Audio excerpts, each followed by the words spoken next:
നമസ്കാരം. രണ്ടാം ലോക മഹായുദ്ധത്തിൽ നിർണായകമായ ഏടാണ് പേൾ ഹാർബർ ആക്രമണം. 1941 ഡിസംബർ 7 പേൾ ഹാർബറിലെ അമേരിക്കൻ നാവികതാവളം ജപ്പാൻ ആക്രമിക്കുന്നത്. അന്ന് പുലർച്ചെ 7:55 ജാപ്പനീസ് വിമാനങ്ങൾ ഹവായ് ദ്വീപിലുള്ള തുറമുഖം അപ്രതീക്ഷിതമായി ആക്രമിക്കുകയായിരുന്നു. ആകെ 360 ജാപ്പനീസ് വിമാനങ്ങളാണ് ബോംബ് വർഷിക്കുവാൻ പറന്നെത്തിയത്. ഭീമൻ പടക്കപ്പലായ അരിസോന ബോംബ് വീണപ്പോൾ കടലാസ് തോണി പോലെ കിടുങ്ങി 1000ഓളം നാവികരുമായിട്ടാണ് കടലിനടിയിലേക്ക് പോയത്. ഒക്ലഹോമ നിമിഷ നേരം കൊണ്ട് തലകീഴായി മറിഞ്ഞു. പടക്കപ്പലുകളിൽ നിർദ്ദേശം കാത്തുകിടന്നിരുന്ന പോർ വിമാനങ്ങൾക്ക് കാര്യമായി ഒന്നും ചെയ്യാൻ കഴിഞ്ഞില്ല. നീണ്ട ഒരുക്കങ്ങൾക്ക് ശേഷമായിരുന്നു ജാപ്പനീസ് വിമാനങ്ങൾ പേൾ ഹാർബർ ലക്ഷ്യമിട്ട് പറന്നുയർന്നത്. ആദ്യ ആക്രമണത്തിന് ശേഷം 50 മിനിറ്റ് കഴിഞ്ഞപ്പോൾ വീണ്ടും വിമാനങ്ങൾ ഇരച്ചെത്തി. പിന്നീട് വീണ്ടും ബോംബുകൾ വർഷിച്ചു.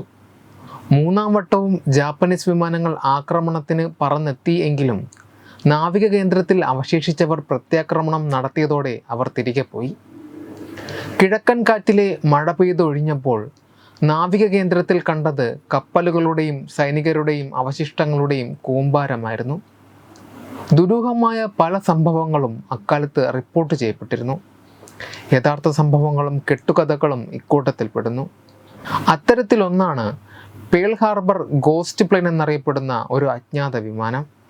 1942 ഡിസംബർ 8 2300-ലേറെ അമേരിക്കൻ സൈനികരുടെ ജീവൻ കവർന്നുകൊണ്ട് പേൾ ഹാർബറിലെ US നേവൽ ബേസിൽ ജപ്പാൻ നടത്തിയ ആക്രമണത്തിൻ്റെ 1-ാം വാർഷികത്തിൻ്റെ പിറ്റേ ദിവസം പേൾ ഹാർബറിലെ അമേരിക്കയുടെ റഡാർ സംവിധാനത്തിൽ അസാധാരണമായ ഒരു കാര്യം ശ്രദ്ധയിൽപ്പെടുന്നു.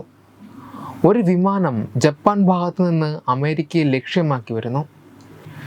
ഏതെങ്കിലും തരത്തിലുള്ള വ്യോമാക്രമണത്തിൻ്റെ സാധാരണ അടയാളങ്ങളൊന്നും ആ വിമാനത്തിൽ റഡാർ ഓപ്പറേറ്റർമാർക്ക് കണ്ടെത്താൻ സാധിച്ചില്ല. അന്ന് ആകാശം മേഘാവൃതമായിരുന്നു, കൂടാതെ സമയം വൈകുന്നേരവും. ഇത്തരം കാലാവസ്ഥയിൽ ഒരു ആക്രമണം ഉണ്ടാകാനുള്ള സാധ്യത ഇല്ലെന്ന് അവർ ഉറപ്പിച്ചു. സമയം ഒട്ടും വൈകാതെ ആ അജ്ഞാത വിമാനം ഏതെന്ന് കണ്ടെത്തുവാൻ 2 അമേരിക്കൻ വിമാനങ്ങൾ പറന്നുയർന്നു. വിമാനങ്ങൾ അജ്ഞാത വിമാനത്തിനരികിലെത്തി. കർട്ടിസ് P-40 വാർഹോക്ക് വിഭാഗത്തിൽപ്പെട്ട ഒരു വിമാനമായിരുന്നു അതെന്ന് US പൈലറ്റുമാർ തിരിച്ചറിഞ്ഞു. അക്കാര്യം അവർ അധികൃതർക്ക് റിപ്പോർട്ട് ചെയ്തു. പേൾ ഹാർബർ ആക്രമണം നടക്കുമ്പോൾ അമേരിക്കൻ സൈന്യം പ്രതിരോധ നിരയിൽ P-40 മോഡൽ വിമാനങ്ങൾ ഉപയോഗിച്ചിരുന്നു.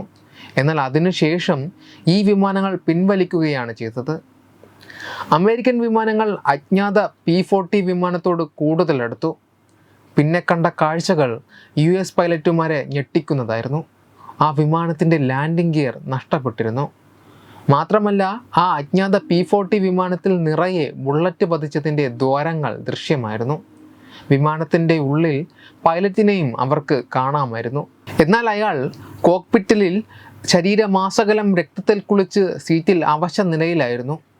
അമേരിക്കൻ വിമാനങ്ങൾ കൂടുതൽ അടുത്തതോടെ P-40 വിമാനത്തിലെ പൈലറ്റ് അമേരിക്കൻ വിമാനങ്ങളിലെ പൈലറ്റുമാരെ നോക്കി ചെറുതായി പുഞ്ചിരിച്ചുകൊണ്ട് കൈകൾ പതിയെ വീശിക്കാട്ടി.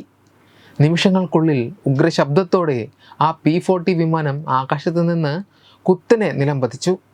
അജ്ഞാത P-40 വിമാനം തകർന്നു വീണ ഭാഗത്തേക്ക് അമേരിക്കൻ സൈന്യം ഇരച്ചെത്തി. അവർ തിരച്ചിൽ നടത്തിയെങ്കിലും അതിൽ പൈലറ്റിനെ കണ്ടെത്തുവാൻ സാധിച്ചില്ല. പൈലറ്റ് അപ്രത്യക്ഷമായിരിക്കുന്നു. ആരായിരുന്നു ആ പൈലറ്റ്? വിമാനാവശിഷ്ടങ്ങളിൽ നിന്ന് പൈലറ്റിനെ സംബന്ധിച്ച സൂചനകൾ ഒന്നും കണ്ടെത്താൻ സാധിച്ചില്ല. എന്നാൽ ചില രേഖകൾ അവർക്ക് ലഭിച്ചു. ഡയറിയുടെ ഭാഗങ്ങൾ പോലെയായിരുന്നു അത്. 1300 മൈൽ അകലെ ഫിലിപ്പൈൻസിലെ മിൻഡനാവോ ദ്വീപിൽ നിന്നാകാം ഈ P-40 വിമാനം വന്നതെന്ന് ആ രേഖകൾ പരിശോധിച്ച ഗവേഷകർ അനുമാനിച്ചു. ഏതായിരുന്നു ആ വിമാനം? ആ പൈലറ്റ് ആരായിരുന്നു? അയാൾക്ക് എന്താണ് സംഭവിച്ചത്? ഈ ചോദ്യങ്ങളും ഉത്തരവുമെല്ലാം പിന്നീട് ഒരു രഹസ്യരേഖ പോലെയായി. P-40 വിമാനത്തിൻ്റെ കഥ തികച്ചും സാങ്കല്പികമാണെന്നാണ് ഭൂരിഭാഗം ചരിത്ര നിരീക്ഷകരുടെയും അഭിപ്രായം. കാരണം 2-ാം ലോക മഹായുദ്ധകാലത്ത് പൈലറ്റായി സേവനം അനുഷ്ഠിച്ചിരുന്ന റോബർട്ട് ലീ സ്കോട്ട് ജൂനിയറുടെ ഒരു പുസ്തകത്തിൽ സമാനമായ ഒരു സാങ്കല്പിക കഥയുണ്ടെന്നും ഇതിനെ ചിലർ P-40 വിമാനമെന്ന പേരിൽ പ്രചരിപ്പിക്കുകയാണ് എന്നും ഗവേഷകർ ചൂണ്ടിക്കാട്ടുന്നു.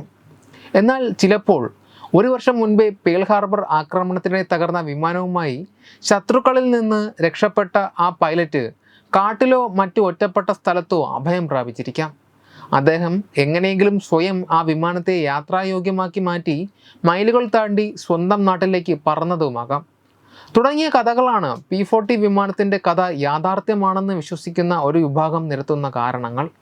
ഏതായാലും ആ അജ്ഞാത P-40 വിമാനം ഉത്തരമില്ലാത്ത ഒരു ചോദ്യമായി ഇന്നും തുടരുകയാണ്. Web desk Tattvamayi news. Edubix online executive education. Focus physiotherapy centre Pattom. Unnat engineering Gujarat.